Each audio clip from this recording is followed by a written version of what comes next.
Hello and welcome to a fresh new episode of Science Monitor, our weekly update on all that is happening in the field of science and technology in and around the country. I'm Aishwarya Kapoor with you.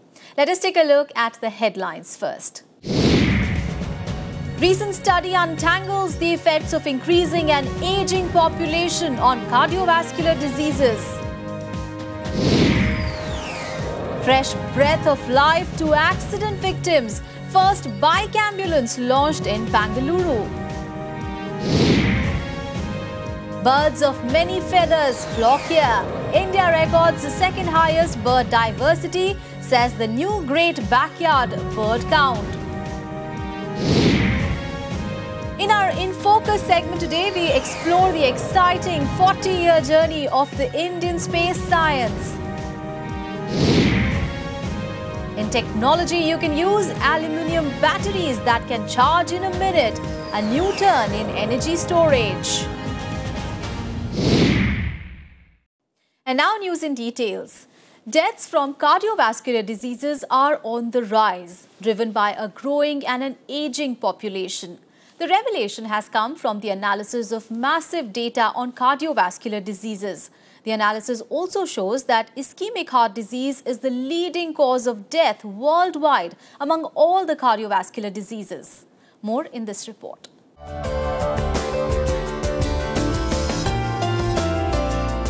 Rapidly changing lifestyles and food habits, hectic and exercise-less schedules, stress, an ever-growing workload, everything ultimately takes a toll in the form of cardiovascular diseases. Managing the ever-increasing burden of heart diseases is a major healthcare issue today. Now, a recent study tried to decipher the effects of population growth, aging of populations, and epidemiologic changes in the disease on cardiovascular diseases. The study that has been published in the New England Journal of Medicine demonstrates how increasing and aging populations increase the number of deaths from cardiovascular diseases. A lot of number crunching and big data has gone into the study, which systematically analyzes the mortality data from the Global Burden of Disease Study 2013, which includes data on 188 countries grouped into 21 world regions. According to the study, global deaths from cardiovascular diseases increased by 41% between 1990 and 2013, despite a 39% decrease in age-specific death rates. Analysis shows that this increase was driven by a 55% increase in mortality due to the aging of populations and a 25% increase due to the population growth. Researchers involved in the study have also tried to establish the link between changes in gross domestic product per capita with changes in age-specific death rates. And interestingly, the analysis showed a strong correlation between changes in gross domestic product per capita with change in age-specific death rates, only in the upper middle-class countries. We must realize that a large number of these diseases are because of our lifestyles. That is, we have a large number of hypertensives in India, people who have hypertension. Then a large number of us have abnormal lipids.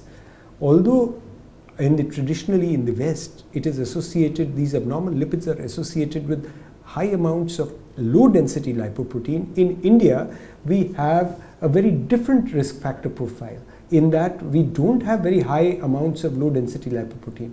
On the contrary, we have high triglycerides, we have modest elevations of low density lipoprotein, and we have very low high density lipoproteins, which is the good cholesterol. Also, we have a very high amounts of something called lipoprotein small a. So these are factors which we'll group as dyslipidemia. Apart from this, a very important preventable lifestyle risk factor is the use and abuse of tobacco. If we think that we are enjoying and smoking a cigarette, actually it is the contrary. The cigarette is smoking us. The study provides useful directions for planning the future of the healthcare system and benchmarking progress towards the reduction of cardiovascular diseases.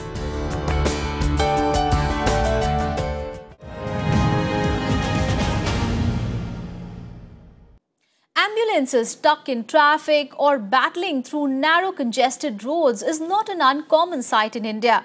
In cities with even advanced healthcare facilities, many lives are lost due to delay in getting the primary first aid care. However, there is going to be some relief as the bike ambulances are here.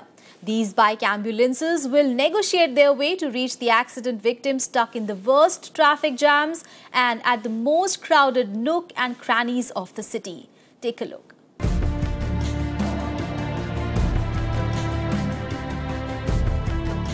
Poor road planning, weak law enforcement, surge in trucks and cars, and a flood of untrained drivers. According to estimates, India is the world's capital of road deaths.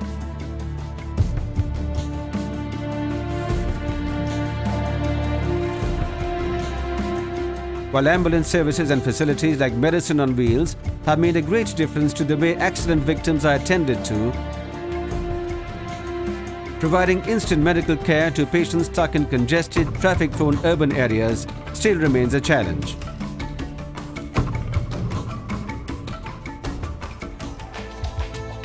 Now, here's a new model of ambulance that will address this issue and reduce deaths due to road accidents. The Bike Ambulance First Response Unit, or the FRU. When in India, visa can go and reach within 20 minutes. Why can't we go and say within our life within the few minutes what can be done? And various other things. So we plan a bike where to avoid the traffic congestion in the metropolitan cities and city area. This bike ambulance should be implemented. Launched recently in Bengaluru, the FRU is a motorbike ambulance operated by a trained paramedic equipped with first aid kits and oxygen cylinders. Hence, while the traditional four-wheeler ambulance battles its way through the traffic to reach patients or the accident spot, these bikes can easily reach the victim and provide instant medical care. Presently, about 32 bike ambulances have been deployed, of which 21 will operate in the 40 most accident-prone areas of Bengaluru city, while the rest will provide services in different cities of Karnataka. The bike ambulance will be implemented by GVK EMRI, which is already running the 108 Arogya Kavacha ambulance service in the city. The service can be reached by dialing 108. The operators, depending on the traffic conditions, dispatch the bike ambulance followed by the four-wheeler.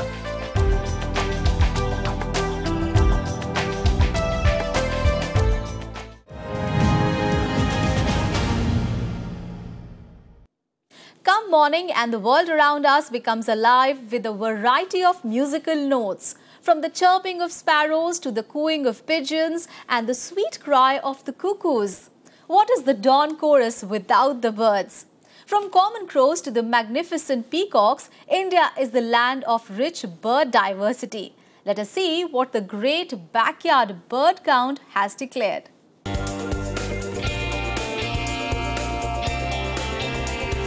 With expanding cities and challenges like poaching, the population of birds has been drastically affected in the last few centuries. But here's good news for bird lovers. Now, India has become the country recording the second highest bird count of 735 species, after Ecuador with 784 species. The estimates have come from the Great Backyard Bird Count that was conducted in the middle of February. During the bird count, participants in Uttarakhand came in first with 383 species, Tamil Nadu with 324, Karnataka with 322 and Kerala with 299. As per the GBBC, while the most frequent species in India is the common crow, other frequently encountered species in India include the myna, rock pigeon, black drongo and Asian quail. The Global Great Backyard Bird Count is an event organized by Cornell University and the Audubon Society of the USA. The event encourages bird enthusiasts to look for birds globally and upload the information on an online portal to keep count of species. Following the encouraging increase, specialists have proposed many measures to make our cities more bird-friendly. This includes planning cities with bird baths and feeding areas, along with suitable vegetation to attract and support bird species.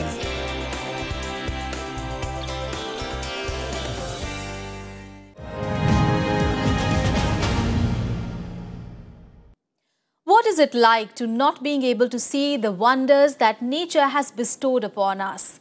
Blindness is a tragic condition whose suffering can only be experienced and not shared. And this is exactly what the Dark Village Museum in Ahmedabad aims to do. A visit to the museum can be a life-changing experience, making us really comprehend the hardships of the visually impaired.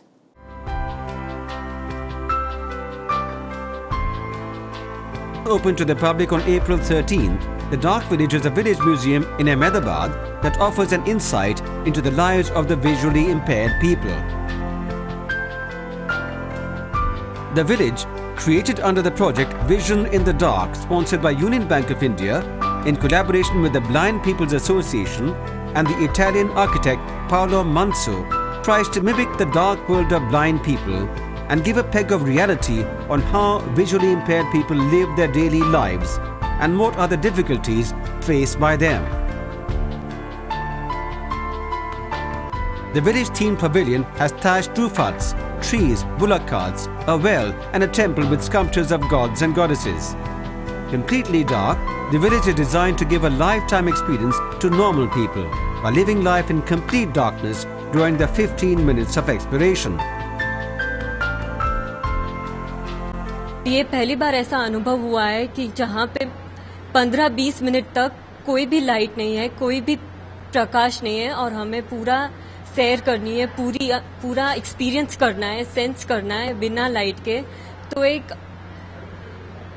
एहसास होता है कि जो लोग सच में नहीं देख सकते, जिनकी पूरी जिंदगी ऐसे अंधेरे में है, वो लोग कैसा महसूस करते होंगे, उनके लिए क्या क्या तकलीफें आ रही होंगी उनकी जिंदगी में, छोटे से छोटे काम को लेकर बड़े से बड़ी मुसीबतों का वो कैसे सामना करते हैं। Visually impaired people act as guides in the Dark Village, directing the visitors. Welcome back after the break. You're watching Science Monitor. Let us now have a look at some important science and technology activities happening in India and abroad in our next segment, Science Express.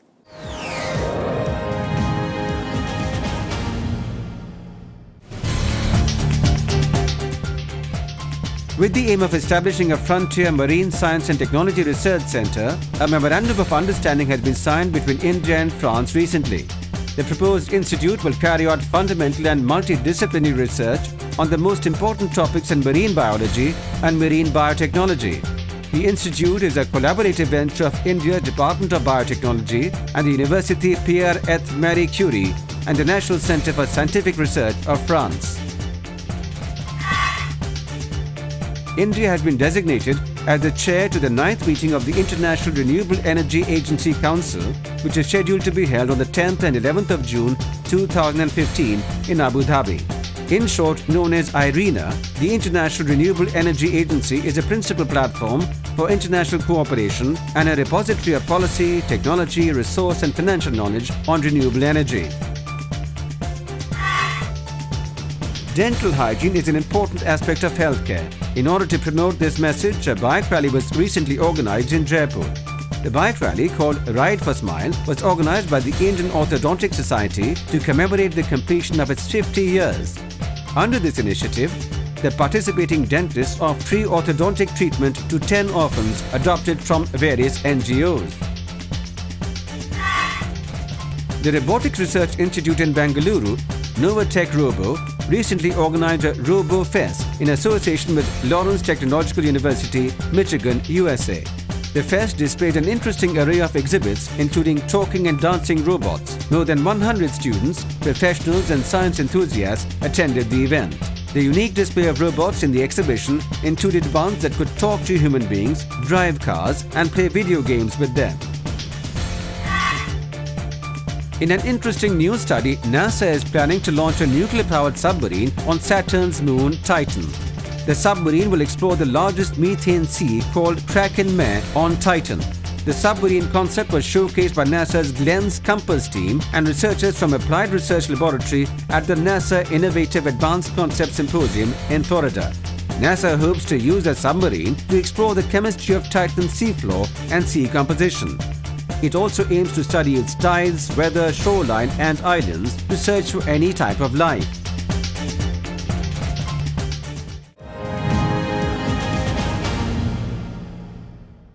From Aryabhat in 1975 to Mangalyaan in 2014, India's 40 years journey in the field of space sciences has been exciting, nonetheless challenging. From remote sensing, weather forecasting and telecommunication to analyzing the surfaces of Moon and Mars, Indian space science has indeed come a long way. In our In Focus segment today, we will be following this exciting journey of Indian space during the past 40 years.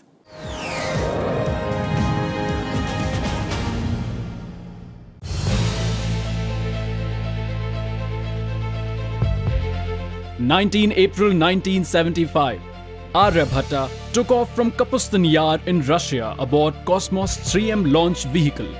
Aryabhatta was India's first indigenous satellite built by the Indian Space Research Organisation, ISRO.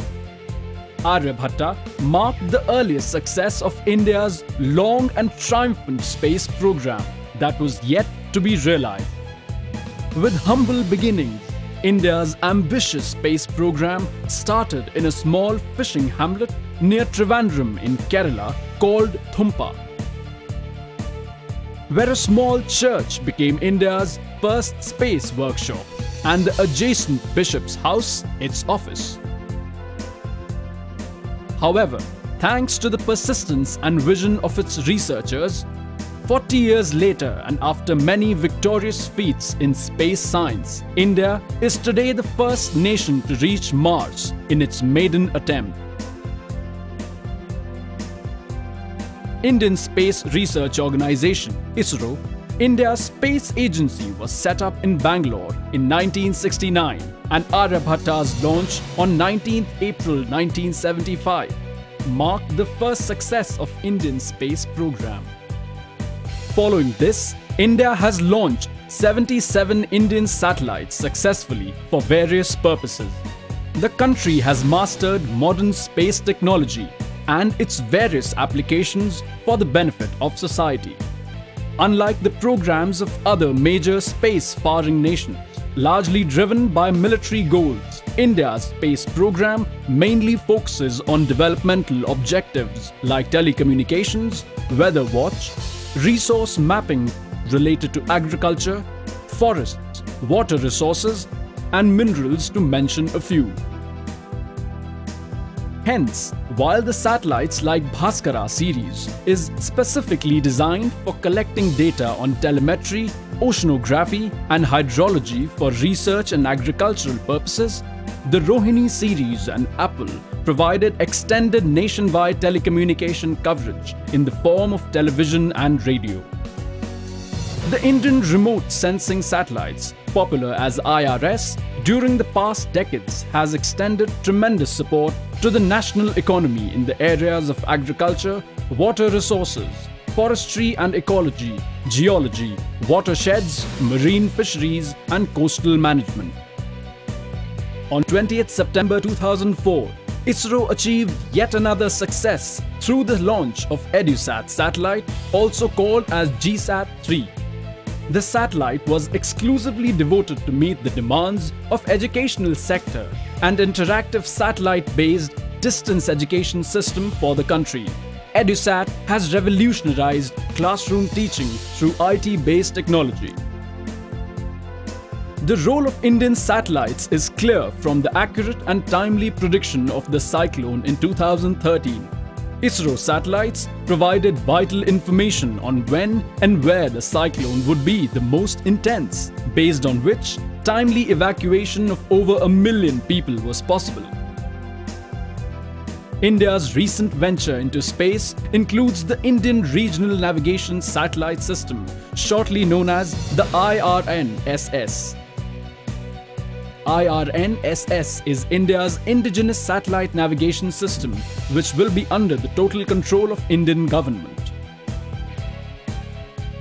IRNSS aims to provide navigational and security services to India and provide accurate position information service to users in the country.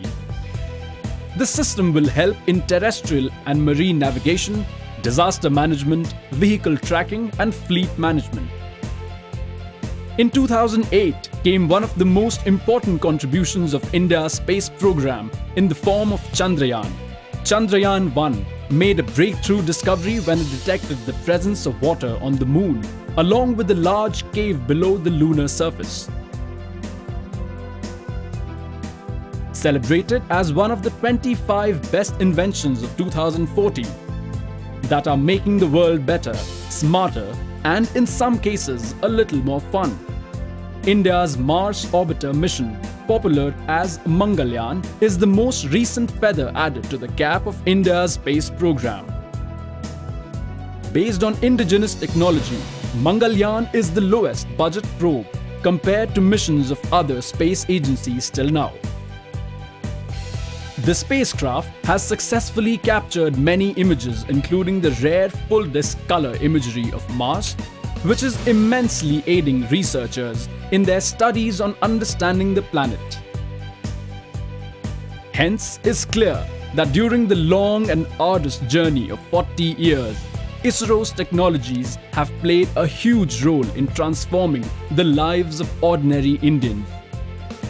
The contributions have been in many diverse areas, ranging from adult literacy and distance learning programs to prediction of weather patterns, natural disasters, and telemedicine. Our experience has clearly shown that self-reliance in space technologies plays an important role in national development. Hence, as ISRO ventures further, let us all join together to wish the scientific team success in all their efforts.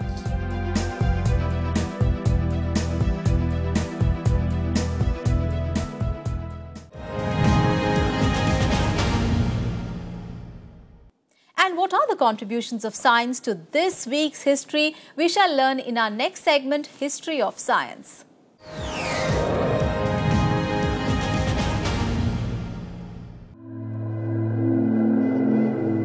Salyut 1, the first space station in history, was launched into orbit on 19th April 1971. The space station was launched by the Soviet Union using a Proton K rocket. Salyut 1 was an important experiment that gave ideas about living and working in space long-term and paved the way for future space stations. Salyut 1 orbited the Earth almost 3,000 times during its 175 days in space before it was intentionally crashed into the Pacific Ocean.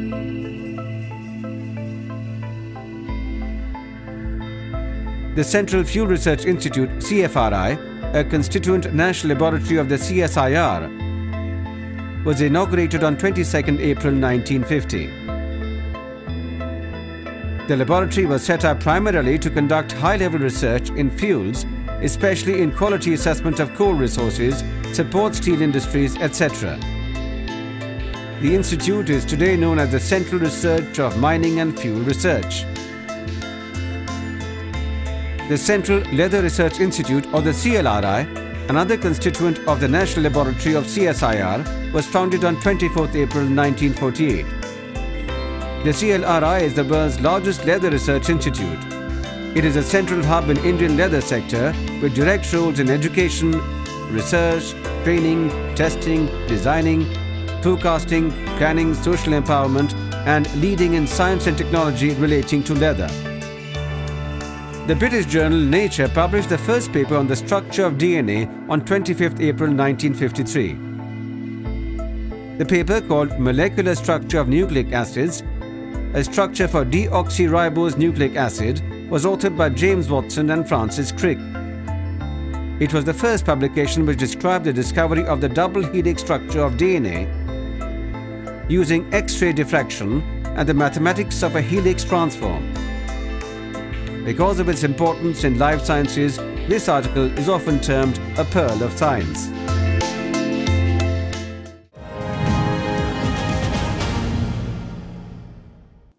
On to our next segment, technology you can use. Imagine there is an emergency and your phone's battery has died. It can be a frustrating hour or two wait to recharge the phone's battery. Well, you will never get into this situation with Stanford's miraculous, fast-charging, long-lasting and inexpensive aluminium batteries that can charge in less than a minute. Take a look.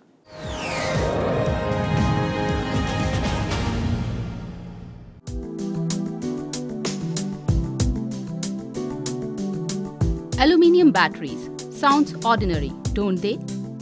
But the properties of these new batteries developed by the researchers of Stanford University are far from ordinary. Claimed as the first high-performance aluminium batteries, they are fast-charging, long-lasting and inexpensive. The battery has a very simple design and is made up of cheap materials like aluminium and graphite. It's made of aluminum and graphite. Both materials are quite cheap. Right now it's lighting up a LED light, and you can bend it, and still you can see the LED light is still on while you are bending it. Similarly as this, we have two batteries with a cell phone, so it can provide like 5 volts, and it can be charged within a minute. It's possible to have like bendable cell phone. It can be further improved, and this is a great start. We think that it has a bright future. The setup consists of 2 electrodes, a negatively charged anode made of aluminium and a positively charged cathode. And not only this, these batteries charge in less than a minute and are bendable, making them ideal for the new generation of bendable gadgets. So in near future, we may soon say goodbye to alkaline and lithium-ion batteries, which are not only expensive but also unsafe and harmful for the environment.